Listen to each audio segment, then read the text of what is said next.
you know why we're here. It's for the resolution number 251201. We need to have the public hearing on this and adopt and amend the conditional use permit process and form and to dissolve industrial conditional use permit application. You guys all have a copy of this? Did you all get a chance to read it over? No? Not everyone. Take your time and read it. Yeah, I'll give it to you. We'll give you some time to read it, and then we'll open it up for discussion. And you should have an application for the Emmons County conditional use permit form also.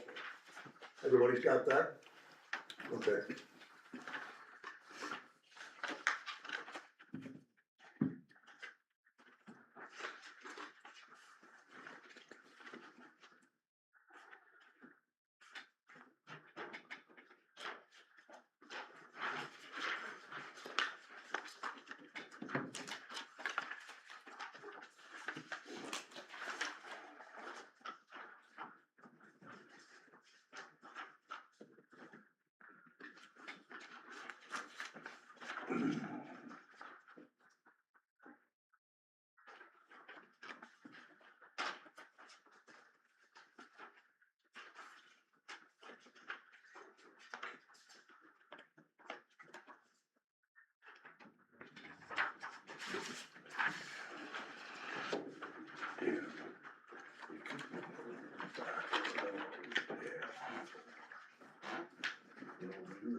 Well, Open the other. Do you want it, or do you want? yeah, no, I think probably a good thing for those who maybe aren't familiar with the process we're trying to go through or what's happening. So Century Code says that we have to have 2 readings and a public hearing before we do any major modifications to things like the industrial or the conditional use permit or things like that. It's not something you can just easily modify at a quick meeting. You gotta give the public a chance to have hearings and things of that nature. So we did a initial first reading at our last monthly meeting and then scheduled this public hearing so that there's the opportunity for public testimony for or against or opinions or whatever.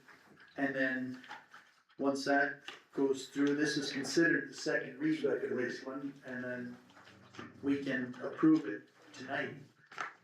The reason for it is to just give a little history. Or Emmons County used to have what was called an industrial conditional use permit and a conditional use permit.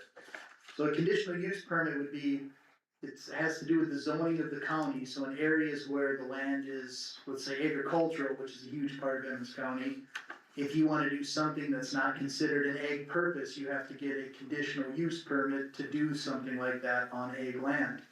Most of the time in Emmons County, that's an energy project going on ag land, 9 times out of 10, because that's usually the biggest change. It's a permitted use, but it's permitted through this process, which is conditional use permit. Emmons County had the industrial conditional use permit and a regular conditional use permit, with the intention of the industrial conditional use permit being for big projects, the regular conditional use permit being for maybe some small little ag thing that just needed to fit inside of some zoning. But with doing that, it created a lot of confusion because Emmons County doesn't have a lot of specific zoning. Like, we don't have a lot of residential areas, we don't have a lot of commercial property. It's almost all ag. So these industrial companies were coming in and saying they're doing it on ag land, they just need a regular conditional use permit, they don't need the industrial one. And we didn't really have the definitions to spell it out, to say whether they should have one permit or the other. And the big difference is the industrial conditional use permit has a far higher permit fee, mainly. That's the big issue. And it was meant that way, so that way the smaller projects in the county wouldn't be very expensive if someone wanted to do an ag operation that wouldn't technically qualify on ag land, it was kinda commercial. It was trying to make things easier, and all it did was make things harder. So, the main point of this process is we are only going to have one conditional use permit. And it's just, the fee is 3% of the total project, so if it's a smaller project, it's a smaller fee, bigger project, it's a bigger fee. And then some of the other things are just laying out some of the processes, cause that's another thing Emmons County historically hasn't had, is where does the permit specifically go? Do you give it to a commissioner? Does it go to an auditor? Does it go to the sheriff? Do they get a month? Do they get a day? Do they get a week to look at it? When is the public hearing? A lot of these things weren't really ironed out, a lot of counties did have them ironed out, and so we're trying to basically adopt a lot of, seem like good practices that other counties have been doing. And so that's been a part of this process, as well as trying to iron out some of these more common issues, so that when our newly formed zoning board starts meeting and getting together, they have a little bit of ground to work with and go from there. It's gonna be for the better, bar none for the county. And what happened there with us with NextEra, with that battery project, we didn't have this committee in place. Totally, we were just working on starting on it. So it was a benefit what we're doing here, to have the groundwork laid out, so that they can't use that against us. And it's gonna be a big asset for the county, all you people being part of it and speaking before it comes to the commission and iron the wrinkles out. So thank God you guys all stepped up. So yeah, so anyway, I don't know if any of you are familiar with the specific resolution or anything, or if you're here just to get information, or if anybody wants to speak. If anybody wants to speak, the podium's yours, step up and you can speak openly, it's all yours.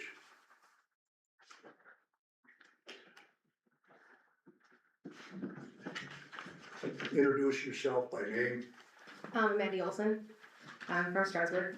I've only been here not quite a year. My only issue that I see with the resolution, because I do very much understand the necessity for it. Can you pull that mic down? Oh, sorry. Is that better? Yeah. Yeah, okay. Thank you. So I have a geology degree. I worked in the oil field, for the state regulation, oil and gas industry. So I was on the state regulation side for 5 years and then 6 years on the private sector side. So I have kind of like some insight into, regulatory things like that. But however, the only thing that I see in this is that when it comes to, and I know you just said that there's not a whole lot of the residential commercial, but, any entrepreneurship or like small business type of person that's going to need a conditional use permit, or conditional use permit, it would be the $500,000 surety bond that's now required.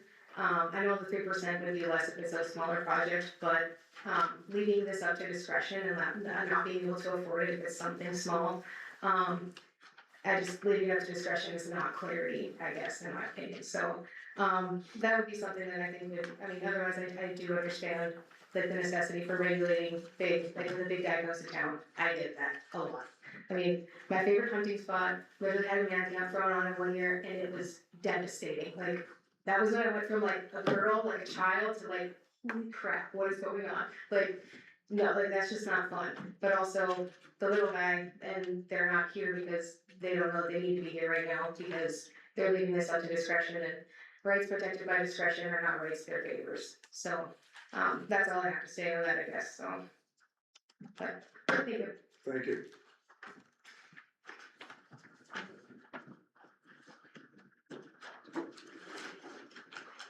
Don't hesitate, guys, I know you all like.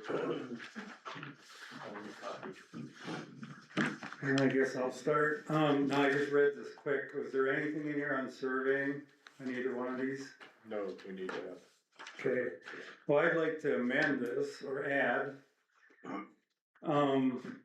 This goes back, I could talk for 20 minutes on this, but I won't, but with the CO2 pipeline and the surveying. So we had some surveyors helping us, and there's a manual of practice of surveyors in North Dakota that was done in 1979 through the legislature with rules and century codes. And this is to make it even surveying across the whole state of North Dakota.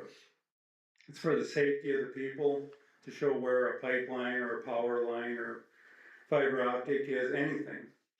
And, I think that should be added in there, because in the future, if anybody gets hurt or anything, you know, they can locate the underground stuff easier. And it can't hurt to put this in there, because like I say, the legislature passed all this stuff. So it's law, and I know a couple of you board members weren't here before. There's a lot of explaining on this, I'm making it short, but, with the CO2 pipeline, the easements that were filed upstairs with Cassie Dosh, she had to take them because they were signed by the landowner and the company, but they're not complete. Their exhibit A got filed, but exhibit B didn't, and exhibit B is, you know, consider this a square quarter. They don't have the map that shows the entry and exit point of the pipeline. To be determined. So, yeah, and their excuse was, well, if we run into a big rock or something, we gotta go around it, then it won't be the right place. Well, if they do it right, and they do run into obstruction, they can come back and amend this to where the route was. So my opinion, it just can't, and not just my opinion, 2 surveyors that helped us, one is deceased since he helped us. They had 40 years plus of surveying experience, and they helped write this book with the legislature. And they know what was filed wrong upstairs, and, you know, they actually went around to different courthouses along the route. And, taught them how to reject these easements if the pipeline ever came through, and make them file them right. Okay, now one more thing, on my farm, of course, I hired a lawyer, and I basically forced them to do it the right way. And their lawyer looked at me in my lawyer's office and said, "You're the only one that's demanded this done this way." Well, that's because I was listening to the surveyors. So after all that money spent, there is a map with entry and exit, but they didn't file it upstairs. They still were stubborn about that. I don't know what the reason was, but, so even though mine is just about correct, it didn't get filed right. So these surveyors, they did wind farms, coal mines, oil fields, and that was all done by like this. And then one other thing, when they were routing this pipeline, they went around school land on purpose. And the reason for that was they didn't want to deal with the state of North Dakota. State of North Dakota requires them to follow this book. And they couldn't get away with it. Well, then at the end of the fight, they ended up rerouting, going across some school land anyway. But that's, and I'm not just picking on this pipeline, this is for all projects, so there'll be way less trouble if they just follow this book. You know, it'll be easy then, it's all done, cause there is no state office to enforce this, that's what's crazy. They've got all these century codes, and you can't go to the Capitol and complain and say, I want this changed. You know, so, I don't know.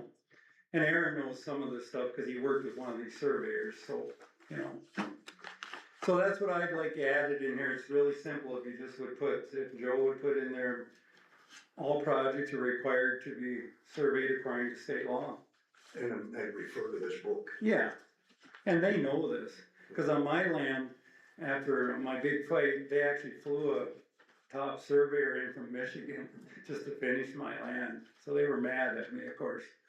But they complied with the book. yes, they did, and they just about finished it, but you know, they didn't, but it was pretty close. So I just think that should be added for the future of the county, for safety, and just for less hassle if something doesn't get done right in the future. And they did try a as-built, which means we'll survey it after the project's done. Well, yeah, would they have come back? We don't know.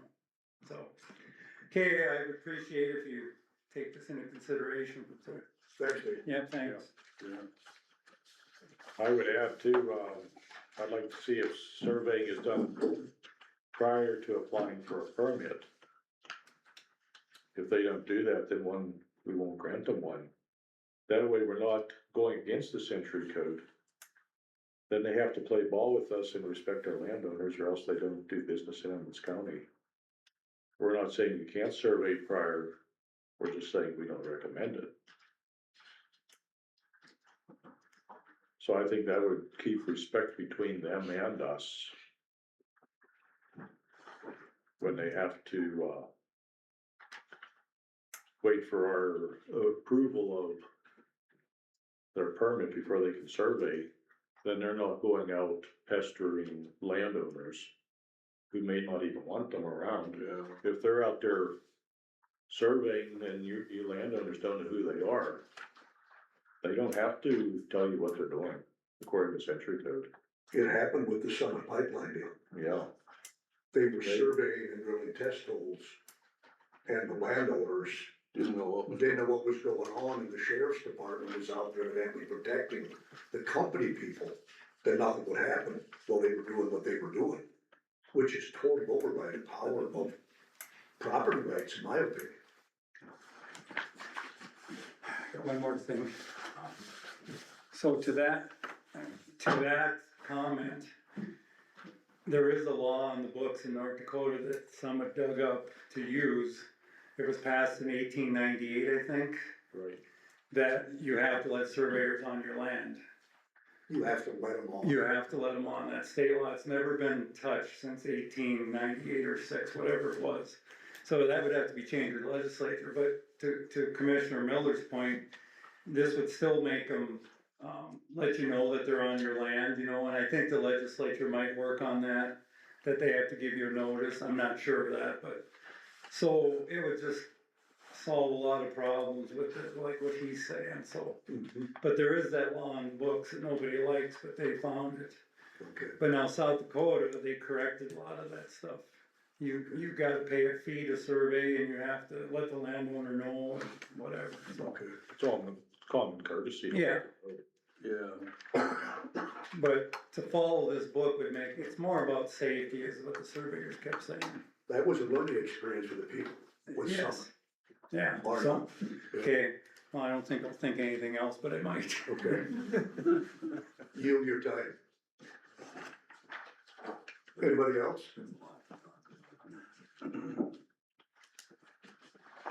I just have a question, I just read through this, Who are you?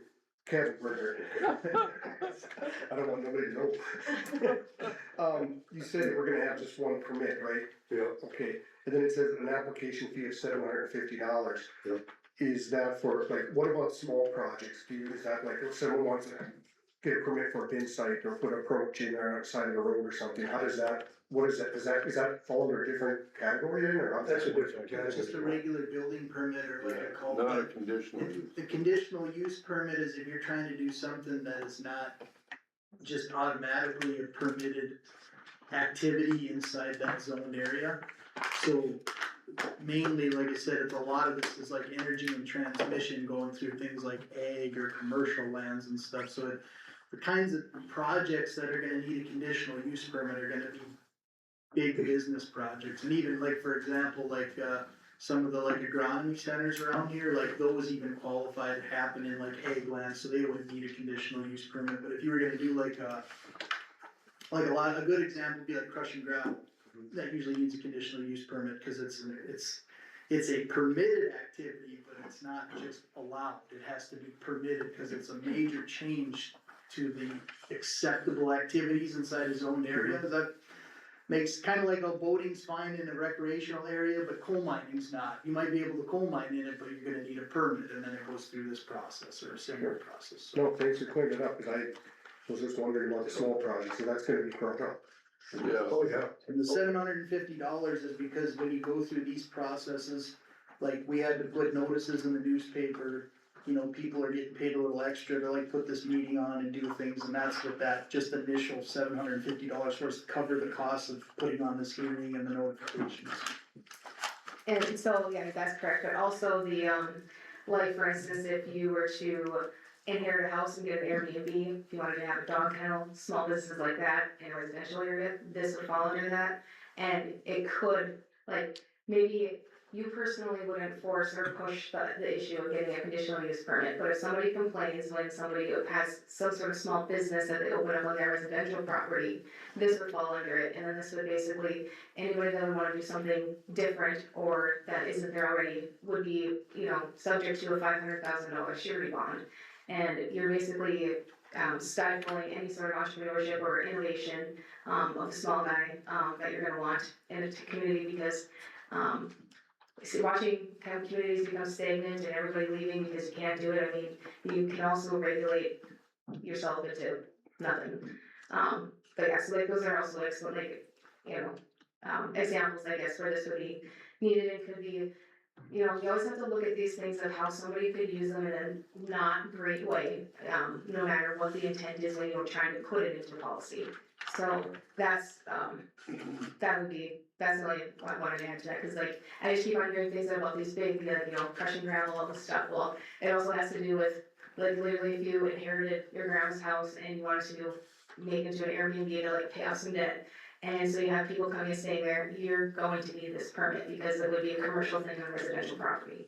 So, and which might not be, I mean, nobody here might, you know, push that issue, but somebody could someday because they don't like you or they don't like what you're doing, so that's just a way to look at it. Grandma's house might not fall under this though, depending Right, on but where it's like, at. sure, If but it's- like, but if a it's dog grandma's kennel. house out on the farm, it's agricultural. land. Sure, yeah, but I'm talking like in town, like, And or a then dog that kennel. falls within the cities, City- not our city responsibility. jurisdiction, not That would be Oh, okay, like so like Stratford, not- Hazelton's. Right, so like, but if somebody's gonna complain about you going down the gravel road, cause you're going to a dog kennel, or you're going, you know what I mean, like, there's just, I'm just saying there's like issues like. Right, with the- dog kennel would fall probably closer to agricultural, on agricultural land, I don't Maybe, think. I mean, a lot of this has a lot to do with discretion, that's not Right, the issue, I it's like, there's understand that. discretion. But it's I'm just really saying, crappy.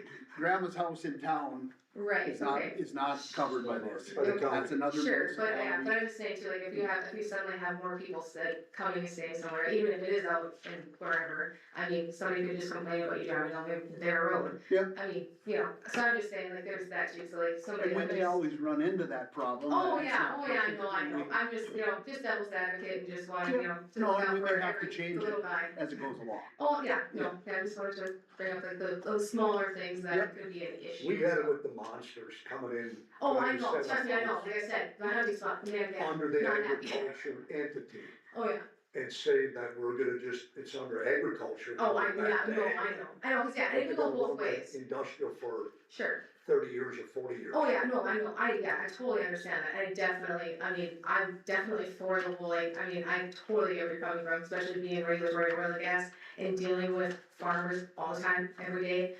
And that, with that kind of a mess that comes with that, literally mess sometimes, I understand the importance, and it is very important. I'm just also saying, like, just make sure that you're also looking out for the little guys someday that aren't here and can't time travel or read minds, you know? Do not So, want yeah. to stifle small That's business. right, for okay. sure. Thank you. Anybody else have something to say?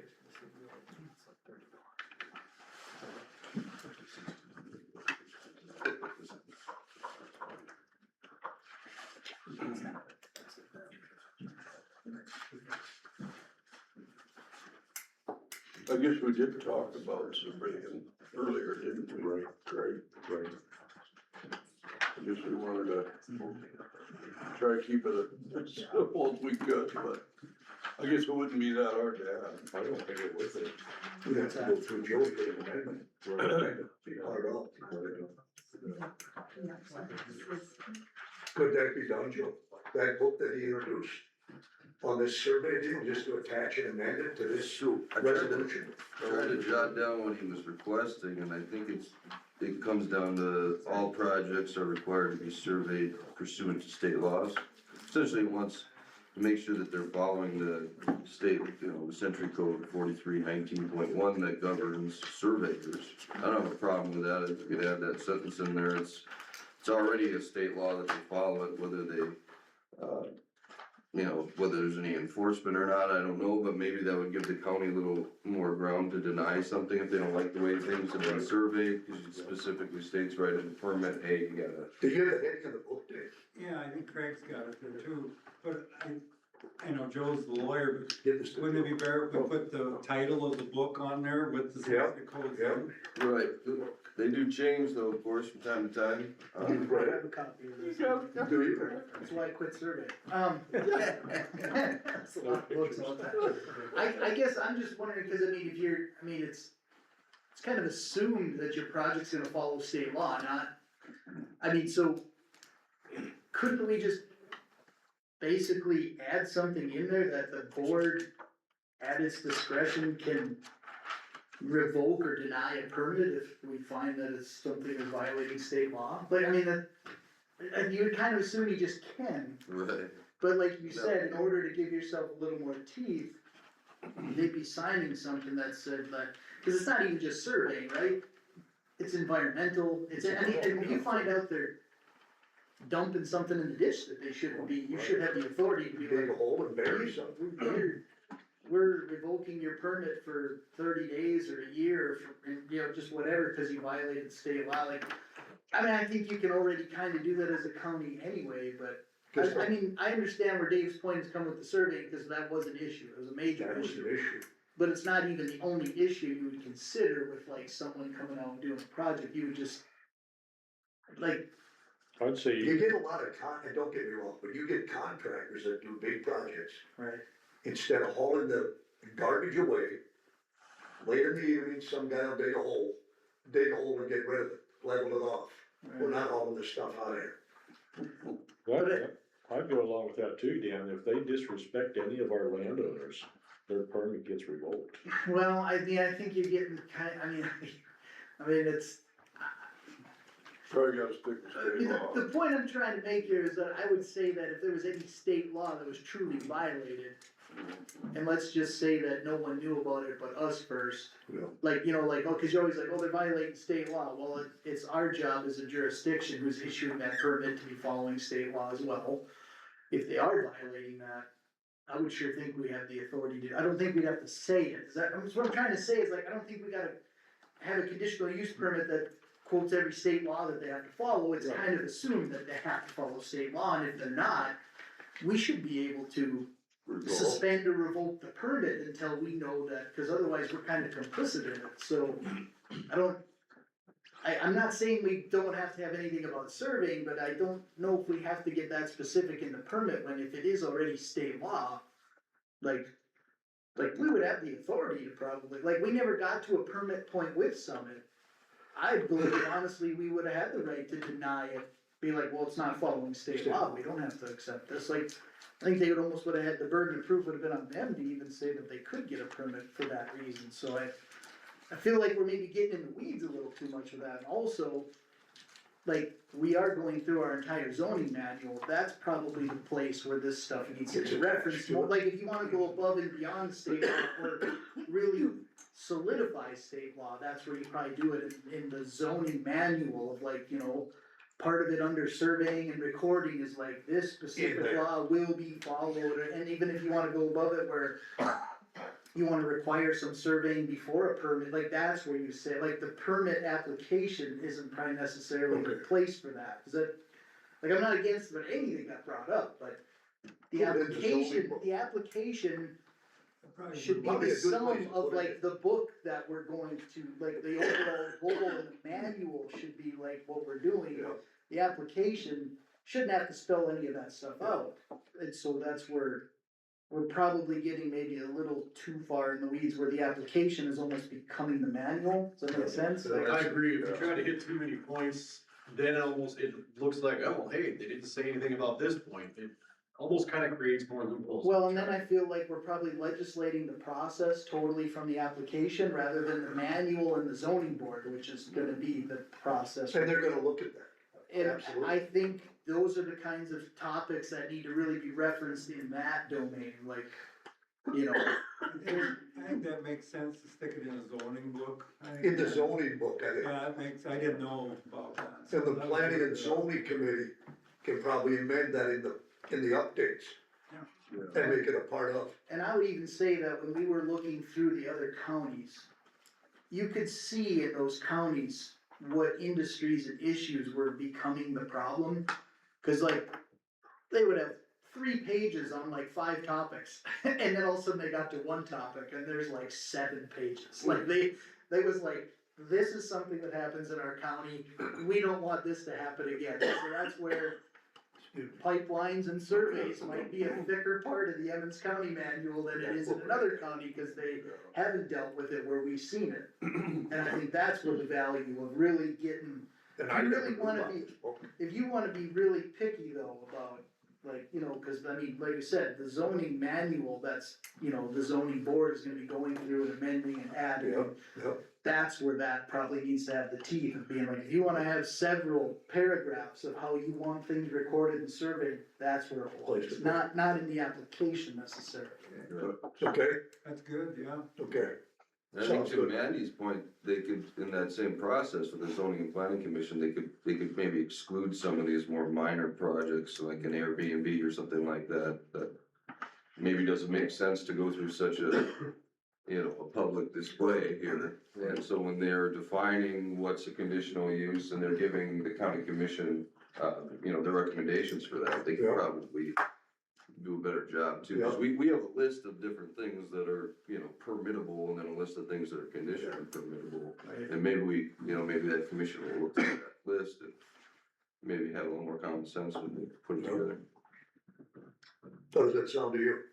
I think it's A lot better? Yes, that's a very good idea. Okay, Yes. sounds good to me too. Also, the big reason for the bonding requirement was because there are certain projects in the state that do not have to, that's not required to have a bond by the state, and some are.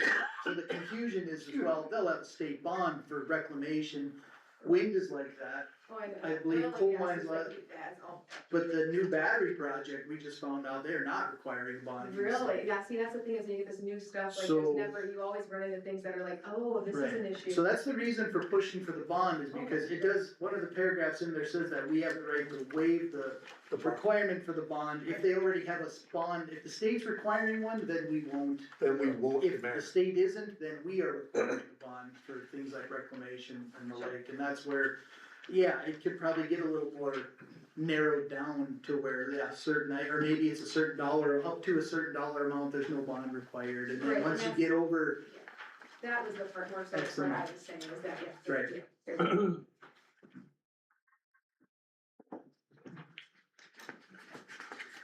basically. Good points, I have to say overall. Right, and especially, the point to drive home is we're working on, I mean, that's what the newly founded zoning board is going to be tasked with doing, is going through our ordinances, seeing which ones need to be improved, which ones are okay, and so, until that comes about, we needed to iron out this process enough that we're protected until those rules can get better.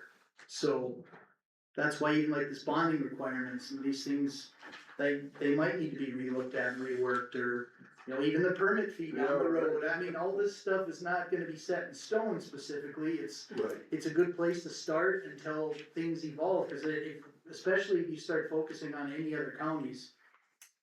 I think Dunn County had over 90 pages. Yeah. I mean, it takes years to get to that point, and we're starting out where they probably were 15 years ago, like right, well, even, yeah, some. The oil industry changed like so much in those This times. is always got longer to undo. Undoing policy is way harder than doing it. So this is, you think this is hard, try undoing it. So, no pressure, guys, but I'm just saying, this is something to keep in the back of your mind.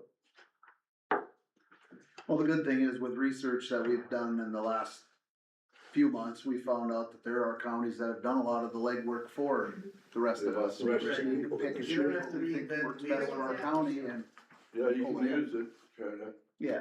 They learned the hard way. Right, yeah, Yeah. yes, exactly. You don't have to do it twice, like, Yeah. let them do that, right? I'm just happy to see that you guys doing this weekend. It's a learning curve for all of us, big time. Anybody's got anything else to say, feel free to come up and speak it. Don't go home and say, I should have said it. Never get a chance again to ever. There.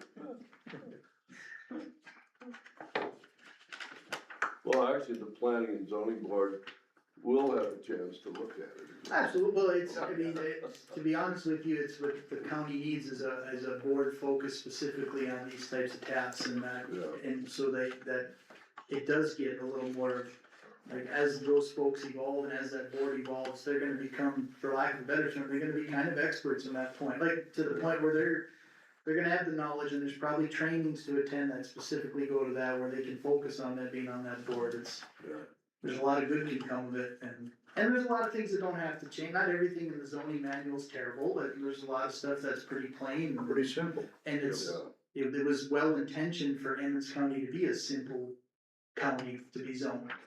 But that's before, you know, you start getting some of these massive projects, the first of their kind, coming through every 18 months, like. It's an experience. We're behind the times versus maybe like the oil patch or the eastern side of the state where they've just been seeing this one more, so. And it's coming, I think, guys, it's just a matter of when it is. There's a master plan, and them boys are following it. And it's one at a time. So that's why we're doing what we're doing and hoping that it's right. We're gonna make mistakes, just part of nature of man. So, With the bond requirement, can the counties make up their own requirements, or is there something that you have to follow? How does that work? the what, Anybody know that? what he said. Well, he's just wondering if there's like a state mandate for like bond requirements. To my knowledge, no, I looked into it, but if there is something different, I don't know about it. So It you, kinda seems to me like, from the little bit that I could find on it, the bond thing is basically kinda up to the county. I mean, I would suppose if you're overly restrictive on something, there might be something, but. I like the idea, I like the bond requirement, but I was just wondering how that works, cause you know, does every county have to follow a certain criteria, or can they, like you said, maybe? Well, Is it based on the size of the project? see, that's where I'm telling you, this is where the struggle is with trying to figure out what the right amount is Excuse me, too, Bob. because. It's mainly if there's like a commission in place for it, so like for oil and gas business, like the pipeline part of it, that's actually only like 6 years old at the moment.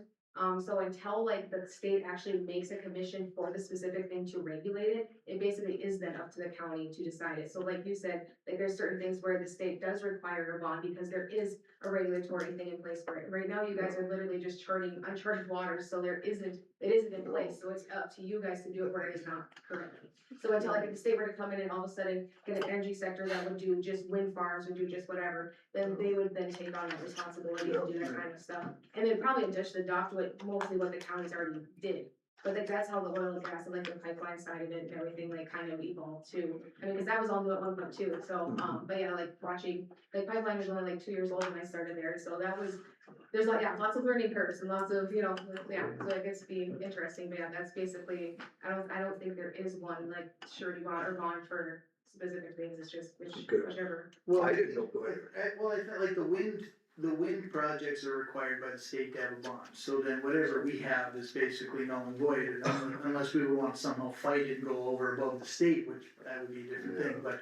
And I believe the pipelines are required to post bond. The reason that the battery project probably isn't is because there's so very little rules, because it's so new. It's all new. In 2 to 5, 7 years, whenever it does finally get taken up, that's probably something that will end up getting sorted out too. So a lot of this bond requirement stuff is most likely gonna get waived, because a lot of these bigger projects are gonna be bonded through the state or some other form that we would probably accept, so. And the other two counties just south of us, Logan and McIntosh, just introduced 3%.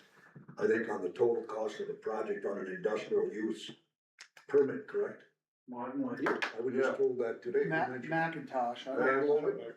I didn't hear Heard that that, out. Logan too? Yeah. I hadn't heard that. I mentioned it to a guy that I run into as a lobbyist Oh, did they? in Bismarck, Missed that. and they're in Burke County with NextEra. And they were just gonna go on the $250 fee. And I said, well, we got 3% of the total project. And I said, I feel you best introduce it into your county. Do you have a planning and zoning committee? And they said, yeah. So I don't know if they did it or not. This is all new to these people. So where did we come up with the 500,000? Where did that figure come from? I think Aaron just pulled that out. Did he? To be honest with you, Joe and I kinda came up with a rough first draft before the first reading was approved, just to get something to In discuss. paper. So what's the bond on a wind farm, you know? I do not know that, and so what happened was, is we were having our meeting, so we had the PSC hearing for the battery project. Right after that was Thanksgiving, and then like the next week was our commissioner meeting. And so after the PSC hearing, when I found out that the state wasn't requiring bond on the battery project, was when I got to Joe and I said, before we submit that, we need to put something about a bond requirement, and we both didn't really know what to put. I tried So to we- search as much as I could. I did too. I kept finding bonds that were lower than 500,000, which I thought was odd, because like I have to have $1 million bond just to do real estate closings for, you know, federal lenders, so. And it doesn't really cost me much to get that, basically it's just a throw in for malpractice insurance, so. I don't know, I mean, you know, I know Aaron has to get bonding to do certain jobs in cities and stuff like that. Yeah, I mean, my bonding's pretty minimal, a lot of them only require 5 or 10,000 to work inside of the city, but it's like under $100 a year to get a bond, and so that's why like, the little bit of bonding I've had to do has never really been like a budget breaker, so we just were like, let's put 500,000 in and just, you know, see if anybody else has any other input or research, cause it was at least a jump off point, cause I didn't know what else to do. Yeah. Excuse me, it costs you how much per 100,000? So for $1 million bond, I just kinda get it with my malpractice insurance policy. Yeah.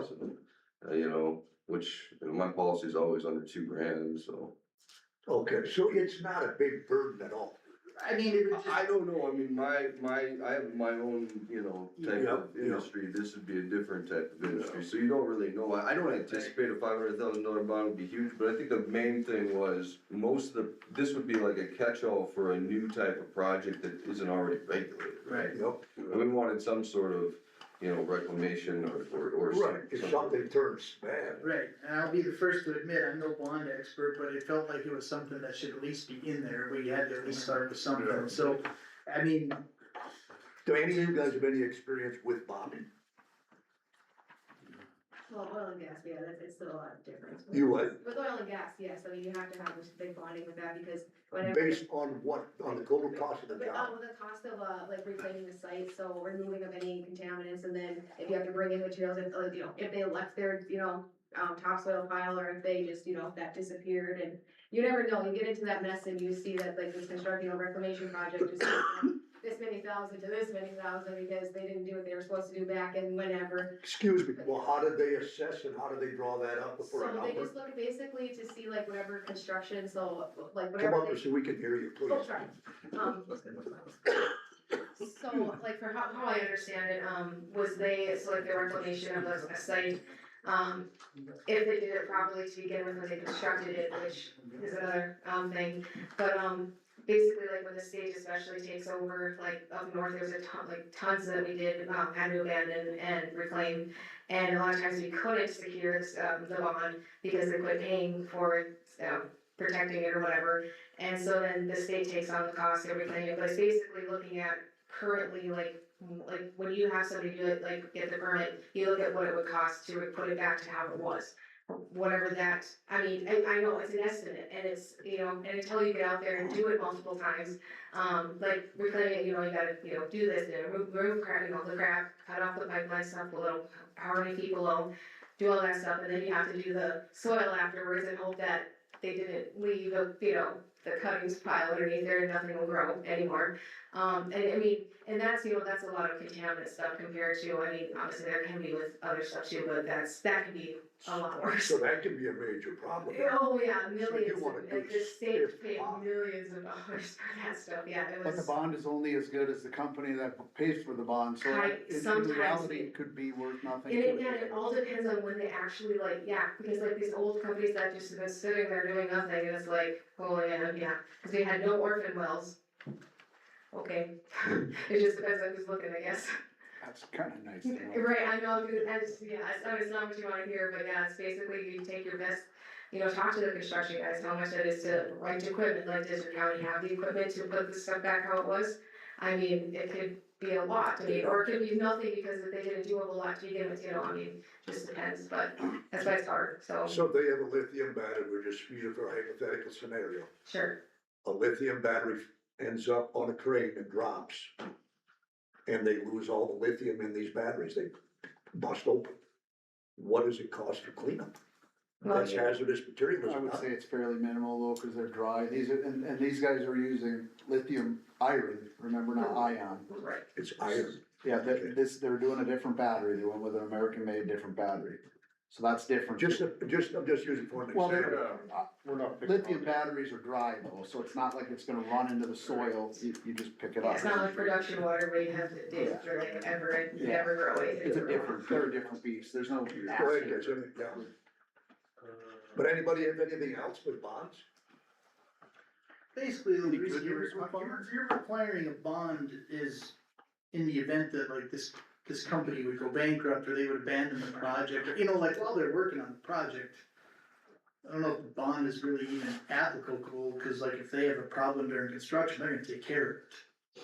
Unless they decide to abandon the project or go bankrupt or, I mean, that's the reason you're requiring a bond, it really has nothing to do, for the most part, with the company until the project needs to be reclaimed, and if they're not going to do it or they can't, then that's what you're looking for, is the ability to draw back on that so that the county doesn't have to, you know, pay to dismantle something, you know, I mean, that's.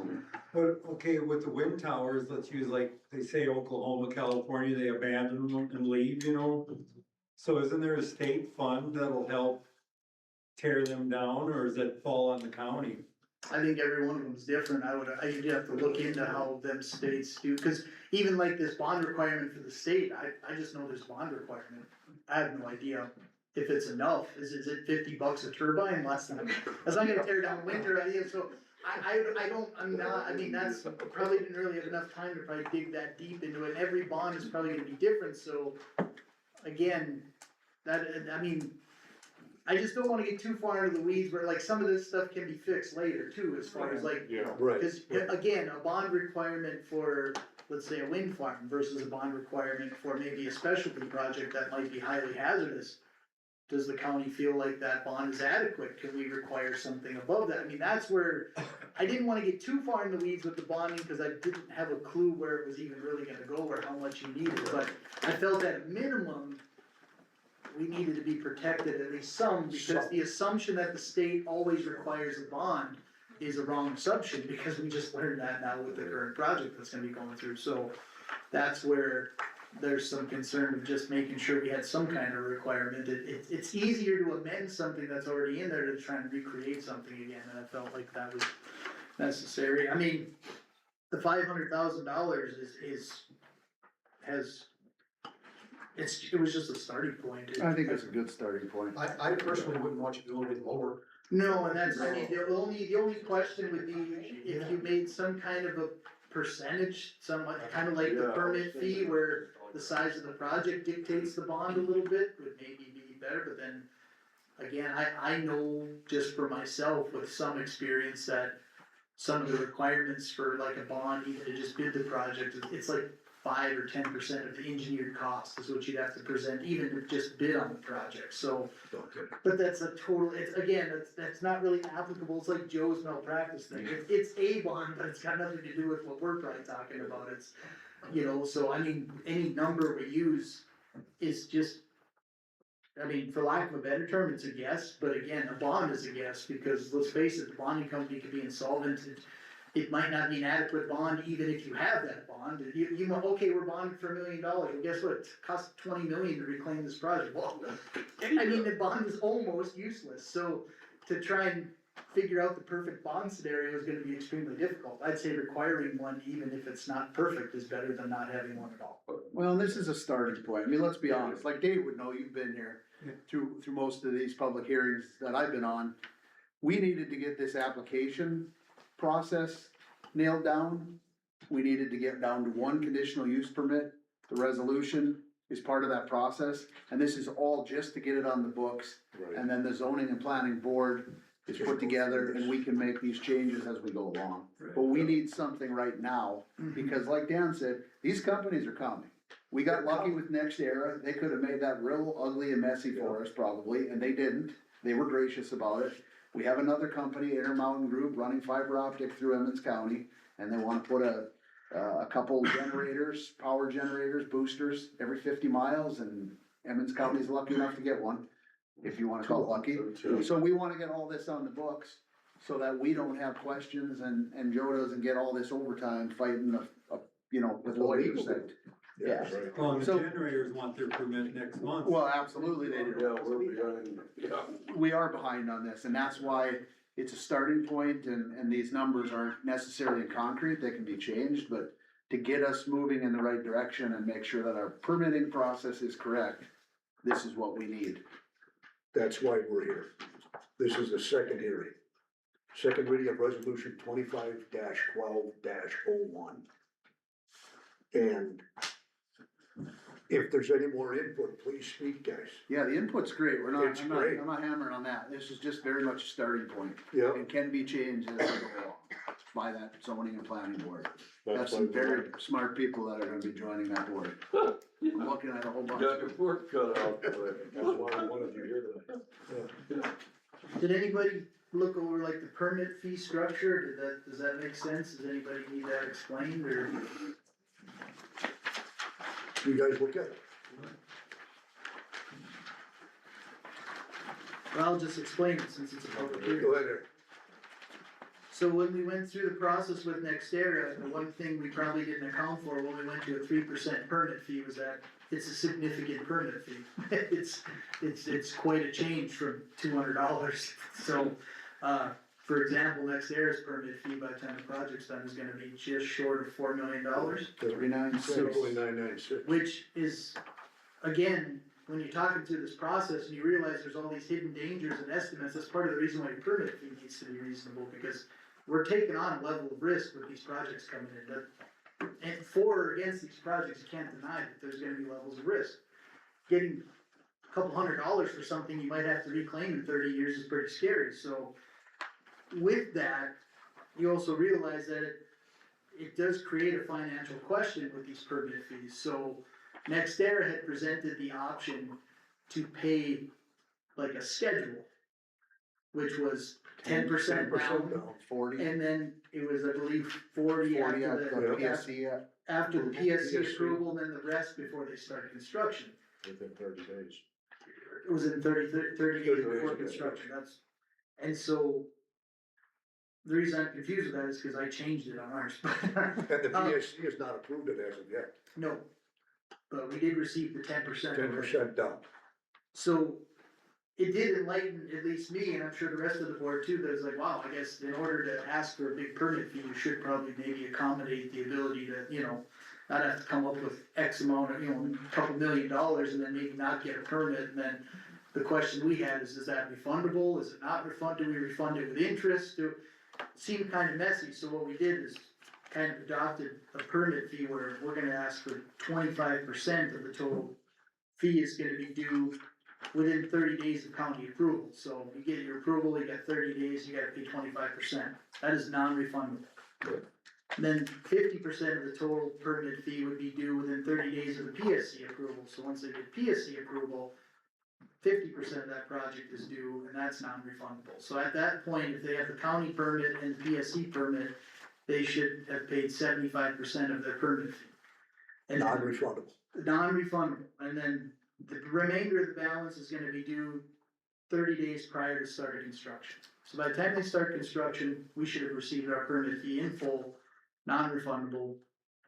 It's spelled out, everybody knows it and understands it. And then if there is no PSC approval, if it's something that the PSC doesn't require a permit fee or any kind of process for, then 75% of the total fee is due after the county approves it, with the rest prior to construction, so. That was a way to try and meet them in the middle for asking for a fairly high permit. Then on the frontier, on number 3, an application fee of $750 is also required. Right, and that was the other change we made too, is because we weren't even, there was no application fee, so all the, Paper. any costs for any of the stuff we do, the recording, the listing in the papers, public notices, all that stuff was technically getting paid for by the county. which is kind of unfair because the process is driven by them, they should have to incur some costs, so. And that was actually researched, cause there were several counties that do that, and $750 was kind of in the ballpark, it was between $600 and $1,000, so we landed at $750. So, And that Fees can are be all changed based also. on- Go ahead. Permit fees are all based on estimated costs, right? applied cost, basically, so when you submit your application, if you think it's gonna cost $5 million, your fee's based on that. Like what Next Era did is they came in to the Public Service Commission or to the state with 191, I think it was. They came to us with 181. And then when we basically went back to them and said it's gonna be 3%, then they came back with 37 or 145. 141, I think, or some crap like that. What they took out was some taxes, some fees, labor costs, and they just stuck to the solid, we know how much the containers, the batteries, and the construction is going to be, and that's the number they gave us. It's amazing how the costs drop. Yeah, Yeah. Well, I think when you run into a scenario like that, I think when there's no repercussion for the value of the project, the bigger's better, right? Yeah. Like, oh, we're doing a $200 million, we're gonna charge it, wow, it's actually more like 140. Like, I think that's what happened, and Yeah. I'm not picking on them I for it. would say they all go to the Public When you Service Commission. wanna and know state how it level. dropped a few million, I'm sure they were like, well, 150 sounds better than 147, unless your permit fees dictated that, and all of a sudden, it was a lot closer. Yeah. They Yeah. saved $1.5 million. I think there was some price and truth behind that, you know. The other reason, just since we're going down this rabbit hole of like permit fees, is one issue that did come up is a lot of these companies, they love to throw out how much money's coming in tax revenue. Yeah. It's their favorite thing to do. Sales. Except when you actually start asking, a lot of these studies aren't based on anything but maybe another state. Some of it are literally estimations from a company that doesn't even maybe know our state law, or they came up with estimates that even our state tax commissioner couldn't give us, cause there's no law. So they knew something, but the state tax commissioner didn't know, Got a like, nice number too. right, and of course, obviously, it's a good number, it's not $35 a year, it's several $100,000 and it's X amount of millions over so long, and they actually, I don't wanna say they lied, because that's probably going a little far, but they took the best number of these numbers they came up with, and was like, well, it could be that, well, it could be, and it might be a third of that, right? No one knows. So the permit fee is our way of basically protecting ourselves to the fact that a year or two down the road, we might find out we get nothing for this project. Yeah, some value for it for the county. You have no idea. It's gonna be in tax dollars and it's gonna be a permit fee. It's not to be, What we're looking it's for. not to be a roadblock to these projects, it's to guarantee that we get some revenue from it, because depending on the state legislature to write a law that perfectly benefits us, it's a gamble, it's a total gamble. It's also- The assessment process will come into that as well, as far as if it's gonna be centrally or locally assessed, Oh, centrally. yeah. Right, I'm and still there's, waiting for paperwork The from state, from Next I was Era, told- where they got that number from. Christina They were mentioned gonna it provide it, but Saturday. they still haven't sent The it. state finally stepped up, because she made the remark to them, it's on you guys. Yeah. And they're stepping up now. Well, a project like this, if it wasn't centrally assessed, a lot of it would basically be considered personal property, and it Yep. couldn't be assessed, Yep. so. right, so then you find out after the ink is dry on some of these permits and stuff, that actually these numbers really, you have no idea what they're gonna mean. And again, I don't wanna say they were lying, but they were probably using a best case scenario. Well, if that scenario don't come out, then it's like, wow, you gave a $250 permit fee, 'cause you thought, well, it'll generate taxes and this, and then it generates nothing, and you're going, oh my god, we gave it away. Like, Yeah. that's exactly what's been happening in the county. Yeah. Sales are shrewd. And it also And it's- does- yeah. What happens with that is that you don't, projects that you're not familiar with, Yeah. there's consequences when it's all done that no one ever thought about, No, you don't. right? I mean, there are consequences and there's, things in constructions and whatever that, and costs that counties are going to incur, Mhm. that if they knew it, they're not gonna tell you. And if we don't know, we won't know until it's done. Till it's done. Another thing, you look at the damage to the roads, building some of these projects, they can last for years. They're projections. $250. That's what they are. It's like a good insurance salesman. It's a projection. Well, anybody that thinks these permit fees are high, you gotta realize whatever project it is, a lot of these easements are 99 years. Yes. So they're gonna come in here and pay us one time, and they get to use our county for 99 years. and we only got, and the tax deal might be half what they promised, so we gotta have these fees. Probably less. They're running a commercial, And they use a big- industrial business on ag land. And they use a big number like they do when they come in. I mean, you were here, they 7 million some dollars over 20 years of tax revenue. Yeah. On all this 7.2 personal million. property is not. Right, I mean, if it's not centrally assessed, there would be no tax revenue. Right. No, Probably right. they're good fishermen, just to put it that way, they're good fishermen. They know how to bait the hook. Isn't that true? That's right. Taxes are just centrally assessed like that, but they do the same things like the DAP station. Anybody else have anything to say? Assessment, they come up with what they have to pay for taxes, and then they give us. Huh? I just have a quick question, Go ahead, come on up here, on the fee schedule, introduce yourself. Hello. I'm Holly Will. On the fee schedule, I was just wondering, you mentioned that it was non-refundable. Does it say that anywhere in here that it is non-refundable? Yeah, I I believe don't on. believe it does. I read.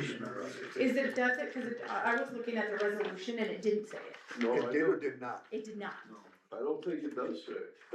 No, not from anywhere. So we should have that piece there. Yeah, it does Joel, say that's non- amendment. under number 6, Huh? 750 non-refundable initial permit fee. Isn't it in the Yeah. Second application? page. It's in the application. Yeah, it's in the It's application. in the application. Page Oh. 2, number 6, Oh, 750 and non-refundable initial permit application fee. I didn't see it in there either, but Yeah. I did look at it. but what about the 25% or the 50? or Right. That talks about the application. the- not Right, the fee structure. 750, but what about the actual fee structure? This is just the permit fee, Right. Yeah. non-refundable. It doesn't say anything else about it. Right, exactly. Yeah, I And that's I what it is, suppose. the fee. Well, it's not in there, it should be added, it should be added. Yeah. No, cause the intention with that was that. That was to be there, Mhm. that's what happens, it just, yeah, That's why we do these. that's why we're doing what we're doing. yeah, Good catch. good catch. Well, we have enough recordings that said we wanted it non-refundable, I'm sure we could in the long run, but it'd be a lot harder, so yeah, good catch, Holly. Cause that was the reason for the fee schedule too, was because the question came where you have this example, we have a $4 million application fee, and then they get denied at the PSC, well, they're not gonna let us keep their money. How much do we give back? Do we give back it with interest, cause we had it for 6 months? So that's the reason for the schedule, so yes, that's why making it non-refundable made the most sense, cause it was a clear, That is clear cut. right, so that was the intention, so.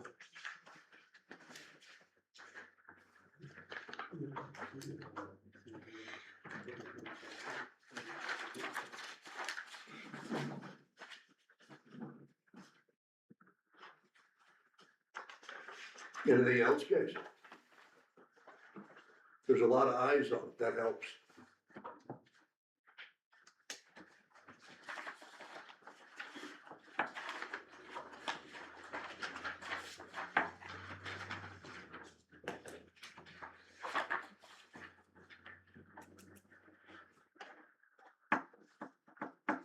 So actually, any of those Huh? We don't refund anything, yeah, Jim, we don't give anybody their money back. yeah, right. Once you give us the money, it's ours. It's ours. That's the intention. We sit on it. Nobody getting their money back. And if they're not on time, we charge interest. Yeah. And late penalty fee. That's right, Terry don't mess around, you get, Yeah. once Terry's got your money, it's That's his. We're gonna get it. It's his. Tough bucks, Yep. I guess. Anything else, guys, that you see that we don't see, that we're all will see?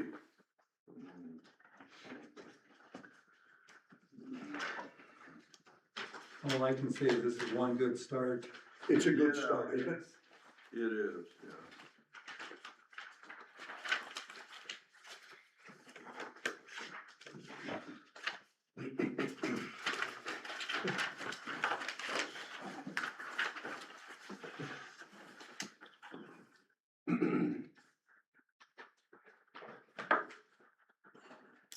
If you adopt this policy today, Well, can we with the would changes? would it be applicable today, or what about any permits that are still? Andy? Yeah. Well, the only permit that we had pending, we told them that we're in this process and that, their public hearing wasn't gonna happen until this process, so if this is approved tonight, this permit will go to Intermountain and they'll have to redo this with the fee schedule, and they're aware of it.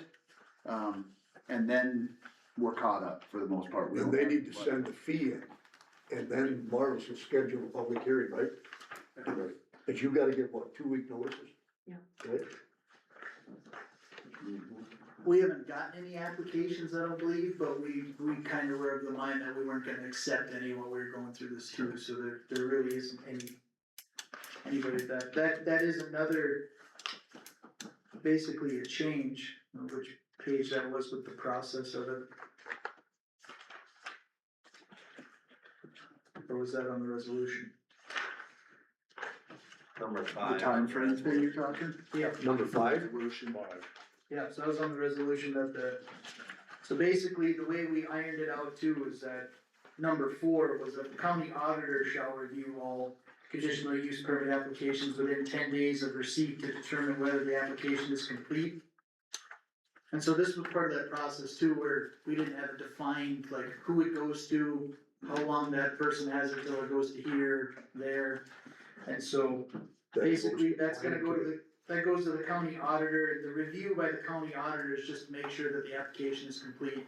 The application fee is already intact and ready to go, and everything's signed and whatever, and then from there, after those 10 days, then it's gonna go to the planning and zoning commission. They have 60 days to review that application and set a public hearing.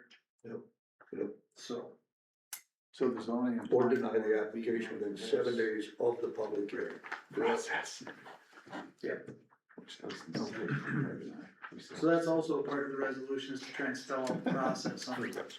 So that way even, like, That's the gotta get taken care of.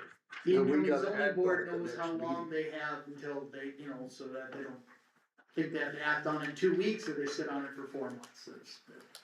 Cause up till now, we haven't had a process for that. Well, and everybody wants it done yesterday, and they think my project's starting tomorrow, I need this approved. Right. Not our problem. Nope. Gives us ample time to do research and make a good recommendation. We had it being pushed on us back in August, September already. And we didn't have nothing in place, so we just kinda put the brakes on. And then he came in and did his presentation. And we kinda told him what we wanted and what it would cost. And then they came back with a dollar amount, what they thought it was worth. We're good with the fee, and then Yeah. they emailed us and tried to lowball us afterwards. So, yeah, it's part of business.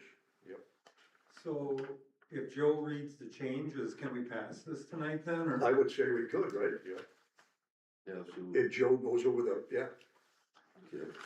Well, I guess the only changes that I see in the resolution would be page 2, paragraph 8. 8, Yeah, under if PSC approval is required, I'd add like a fourth bullet point there and just say all fees paid to the county are non-refundable regardless of approval. And then I would add a third bullet point under the next, if PSC approval is not required, all fees paid to the county are non-refundable regardless of approval, so. That would make it clear, I believe, and then on the last page, just change 2025 to 2026, and we did it correctly as it is now, the new year.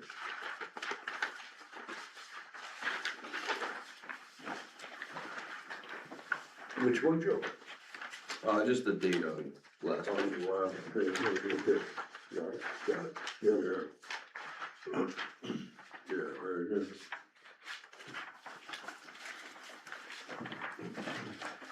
With that said, Chairman, would you? I'd open up and accept and ask for a motion on the changes being made by State's Attorney Joe Hanson. I'll make a But motion on it. before you make a motion, Go ahead, I have one idea. okay? That we were not trying to amend motions or anything for consideration would be, do we wanna do the bond requirement, since we all agreed that we're not experts on it, maybe making it 500,000 as a blanket is probably not the best, because it could be very, very short on a big project, or it could be very, very big on a small project. Maybe we should consider doing it like the permit fee structure, where we do, like, my opinion would be 10% of the cost of construction. You have hundreds of millions of dollar project, it's millions as a bond, If it's a $50,000 project, it's $5,000 bond. Okay. At least it probably gets us closer where we obviously don't know what's the right or wrong, but you ask someone to do a $50,000 project, but it requires a conditional use permit, now you're gonna have to force them to do a $500,000 bond. That's probably a little excessive for something like that. Yeah. That, I'm only coming from the fact that sins of the past are sometimes you forget some of these little things, and then later on it is a big issue. It's where- kinda like she made the statement. She actually is the reason I brought that idea forward, because yes, and So so. it's good, it's easier to do it now than to change it later. Well, and you take an example, some of these $300 million projects, so now you're mandating a $30 million bond, or that's probably realistic, or, I mean, at least it's closer, cause if it's a hundreds of millions of dollar project, I would imagine the reclamation on it is gonna be significant. I mean, maybe we're over on that, but, It's sooner better to be over than under. cause I tell you what, if you require, it's like we said before, you require a $500,000 bond on a $300 million project, you might as well not have a bond. No. Like, I mean, I don't think it's gonna do enough, so I feel like a percentage, I leaned out 10%, but it could be 5%, I don't know, but I know it is common in some bond requirements to be a small percentage of the total project, at least in my experience. I've never dealt with it. Well, and I don't have a ton of experience with it, but it is, that's probably a more reasonable application of a bond, would be to pick a number of 5 to 10%. Of the total. Of the total, basically, it would be the same cost, like, if your application fee is for $100 million, your bond is, you know, your permit fee's 3%, your bond requirement's gonna be 10%, like, use the same number. And Yeah. what you apply is the amount that you're saying. For now, we're gonna take their word for it unless there's a process we refine to prove cost, I don't know, cause you could lie, but at the same time, I mean, at some point, we're gonna have to accept that someone's gonna say the Fair truth. enough. I feel like a percentage of the bond is probably gonna get us closer to what we want. Yeah, And the board does reserve the right to waive it, so if it is even inapplicable at that point, you can waive it, but. Well, when they give these dollar amounts like they did submit, we didn't get no paperwork actually showing proof of the actual cost of the job, did we? I mean, It's just a guesstimate. yeah. yeah. The only thing about it is I think at some point, like, if we're gonna use the battery project as an example, the county receiving almost $4 million for a permit fee is, I feel like it's a pretty good permit fee, like, at some point, even if you're off a few million, like, at some point, you gotta be like, okay, we're okay, like, so that's where it's kinda difficult, cause now if they say it's 150 million and it ends up being a $300 million project, I really have to prove. I don't know what things cost when it comes to that, it's first of its kind, I don't think they'd lie like that, but I also have no way of verifying. Well, like we We don't- told them, if it comes in 50 million less than what they said, Right. we're not gonna let them come back and take money back from us, it is what it is. So, I mean, you just kinda have to take. So what is the smart thing, guys, and I'm just asking as a city affairs board, as an individual, is it smart to request an itemized bid of the project itself, so we've got something to stand on, or no? Or is that totally wrong? They're probably going off engineering estimates at this point. Yeah, I would- yeah. Okay, And they're, you know, they're not gonna know what the cost is until it's done, but they'll have a better picture probably as soon as they get the PSC approval, when they actually submit and receive bids and accept bids. so should there be verbiage then when we do these kind of projects? So that we've got a leg to stand on? We did talk about this during the next era Yeah. application process too, which is because, like you said, you estimate it's 150 million, you find out something went up 5%, which on their scale is a significant amount of money. Yeah. Like, and now all of a sudden it's 5 million off, I mean, you can't really go back and ask for more permit, I mean, that would be, at some point, the process has to stop, you can't just continue it forever. The only argument that I would make is, I mean, technically, like a conditional use permit application, I mean, it is a legal document. And so, I mean, if they lied and somehow you proved it, there'd probably be something could be done. Well, I was thinking That's what I'm. a lot of these projects require, engineering estimates, especially if they get federal dollars to match. And so I think when we had that meeting with the planning and zoning, we start working on some of these things out. I think if the project does require engineering estimates, we just make them submit those to us, and that way we get our hands on them. And compare side by side what, you know, what their engineer thinks the cost of the project's gonna be and what they told us the cost of the project. Cause there is the caveat to that is, like you said, that if you don't know exactly what the amount of the project is. Yeah. Okay, so the permit fee, you missed out on $500,000 or something, okay, no, not cool, but if you miss out on the bonding requirement amount, that's the part that can be scary if you think about it that way, is like, you're bonding on 150 million, turns out the project's more like 250, and now it's like everything is scaled from there, like, I mean, I think we're probably overthinking it right now, and then, so I don't wanna go that far. But I think that's something to consider in the future too, is somehow to maybe vet some of the values of these projects, just to make sure they're properly bonded more than the application fee, the actual bond, because otherwise, again, if the bond's not properly valued, it's useless, so. I think that's more of a future reference. If you don't have to I don't think prove it's something you can nothing, solve today, but maybe I'm wrong, but if you don't have to prove no value of the job, and it's, I submit as the salesman, the rep for him, just for a hypothetical scenario, give a number at 3%. Well, if I know that that's what you're gonna do, I'm gonna lowball this, Yeah. you know, I'm gonna Yeah. lowball this But job. are you that gonna it runs lowball it to over. the state and to the public service Well, commission? I know, I don't. So we can use those numbers as well, because they, you know, they give that higher number to the state always, they're always gonna do that. They want it to be fruitful for the state, they want the state to pick that fruit, you know? So we just compare that, and that, I mean, in reality, that's kinda what we have to go off of. Okay. Like we talked with Next Air, if it comes in way less, we're not gonna give them any of that permit fee back, so I mean, we just have to be honest brokers and hope for the best. I would You're say gonna get that's, some companies. I would say, like you said, we're probably not gonna solve that question in this This is, process, yeah. in this moment, but it's good, I mean, it is a valid question, because how are you gonna know the difference between 5 and 10% differences in costs out there, when it's a project you have no experience with, like it, and then later on, when you find out that there's an issue with the bonding because it was improperly valued, that could be a scenario that's not good, so you should have some kind of vetting process to at least make sure that things are getting valued properly, maybe after the project.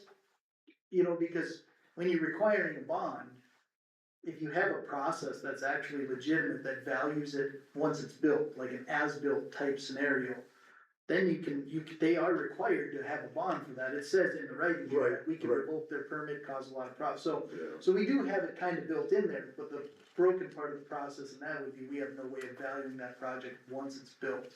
Is there any way that we could put verbiage, and I'm asking you guys out there too, is there any way we can put verbiage within this?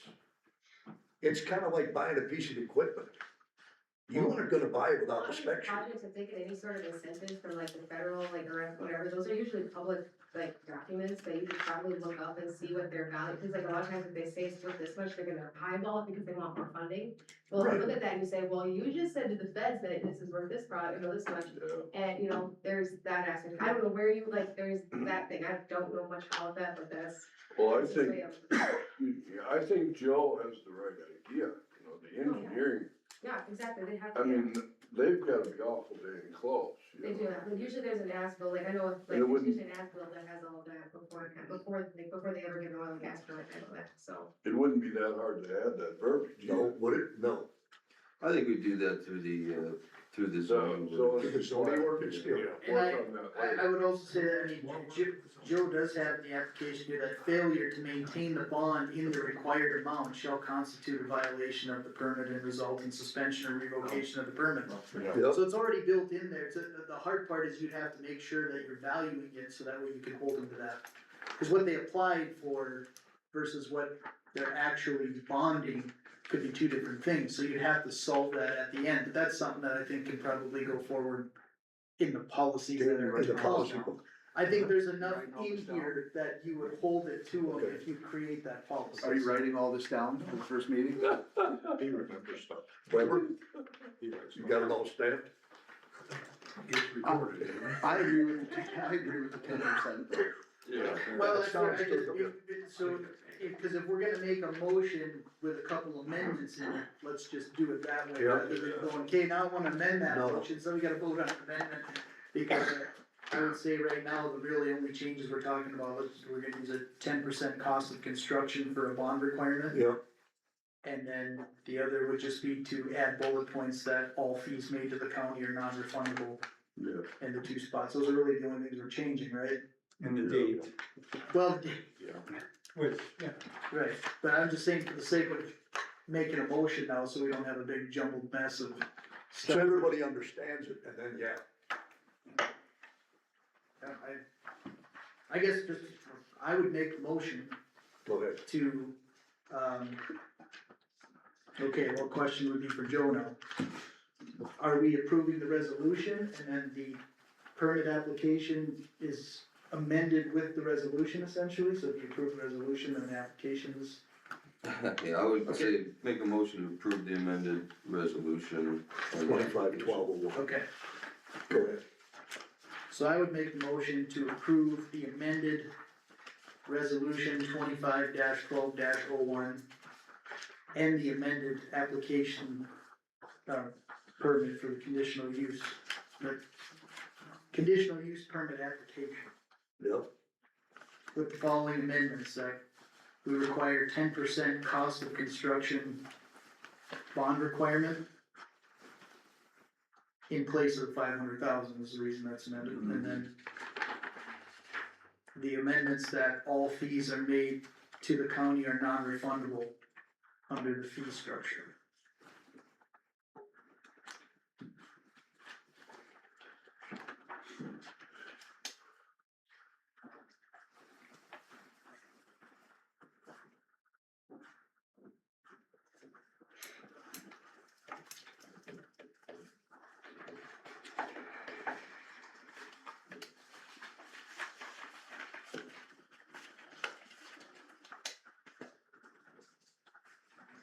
We're okay with the $750 on the project cost and permit fee? Yep. Okay.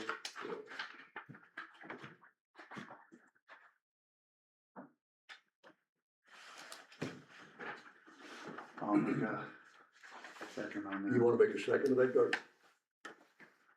Is there any more discussion on it? For clarity on it, everybody okay with it?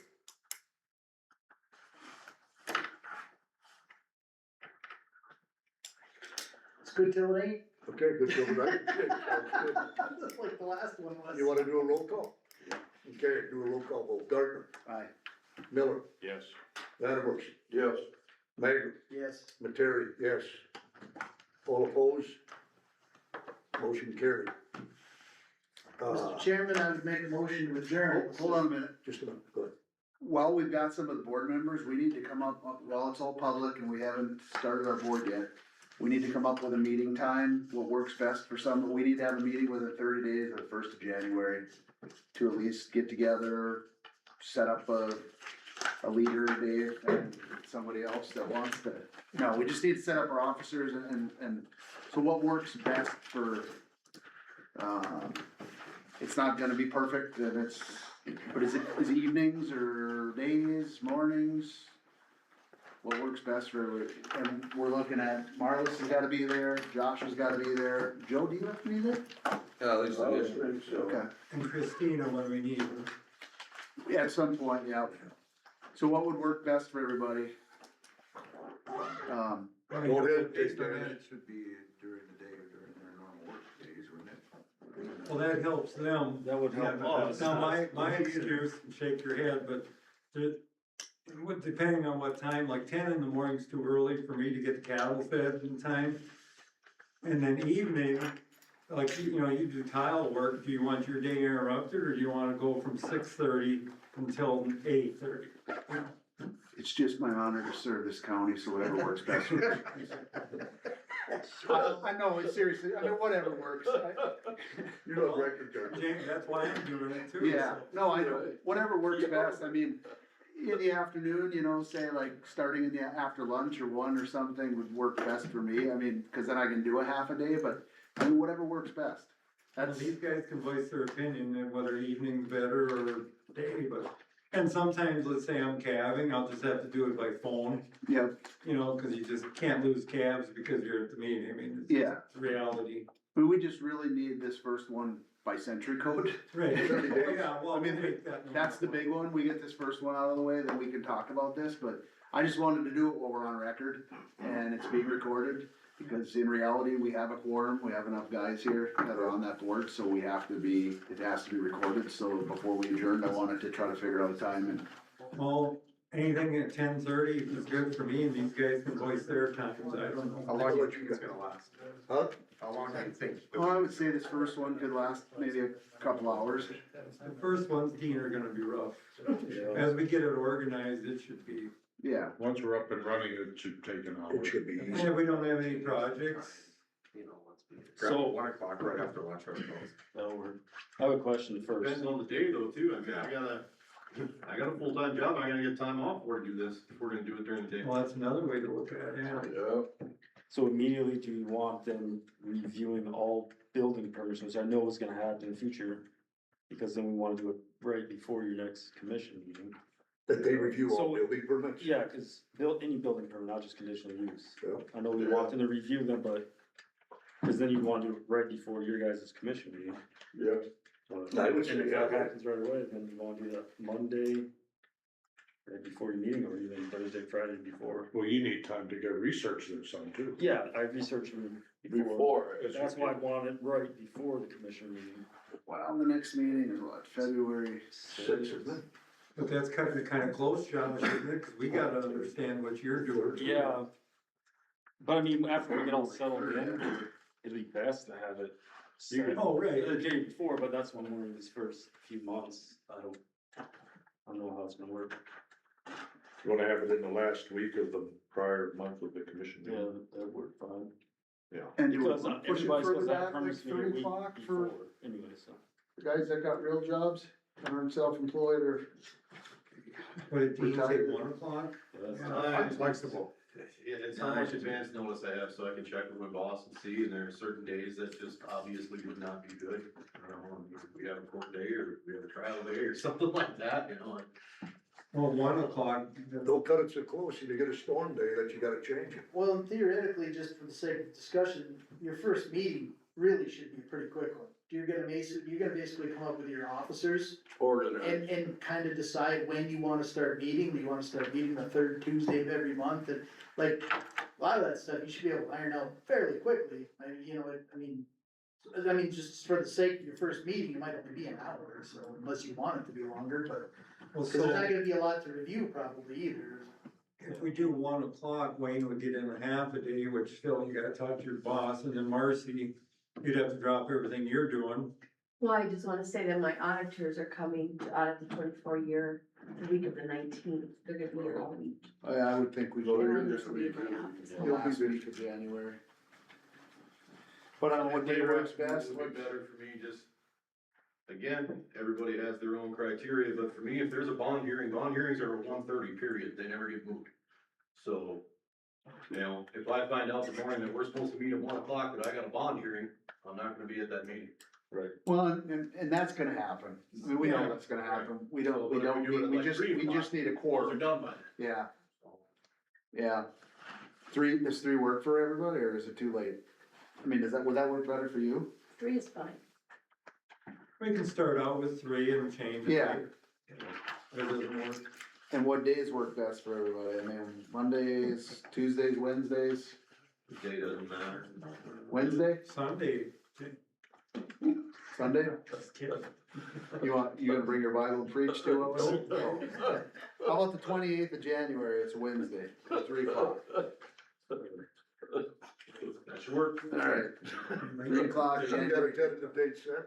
Boy, I tell you. I will, I'm gonna send I think I have everybody's cell number, I'll send out just a text, we'll get a little text group going with all of us, just so that we can send anything like that, we can't get too into the weeds because of quorums and stuff, but. Okay, perfect. Good? Now you can do your thing. Mr. Chairman, I make motion we adjourn. Mr. Mayor, is there a second, Miller? All in favor? Well, thanks.